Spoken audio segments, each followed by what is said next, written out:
దేశ్కి నేత అని ఫ్లెక్సీలు పెట్టించుకుంటే సీఎం కేసీఆర్ దేశానికి నేత కాలేరని ప్రజలు గుర్తిస్తేనే అవుతారని కేంద్ర మంత్రి కిషన్ రెడ్డి ఎద్దేవా చేశారు.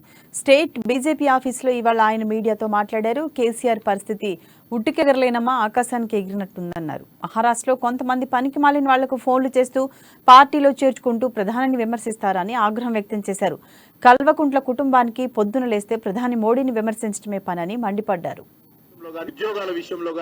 నిరుద్యోగ భృతి విషయంలో గాని 2 బెడ్రూమ్ విషయంలో గాని విద్య విషయంలో గాని వైద్య విషయంలో గాని మౌలిక వసతులు కల్పించే విషయంలో గాని గ్రామ పంచాయతీల అభివృద్ధి విషయంలో గాని మున్సిపాలిటీల అభివృద్ధి విషయంలో గాని ఏ ఒక దాంట్లో కూడా మాట నిలబెట్టుకోలేరు. ఇచ్చిన హామీలను తుంగలో తొక్కేటువంటి ప్రయత్నం చేశారు.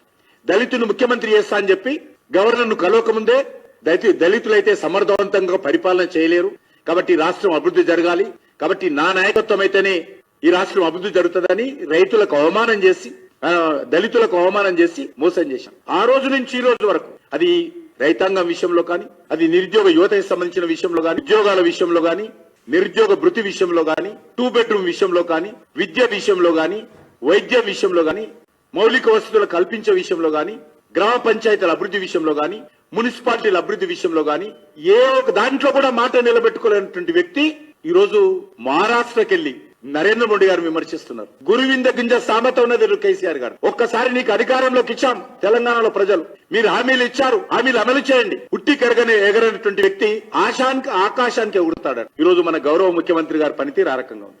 ఇచ్చిన హామీలను తుంగలం కొట్టే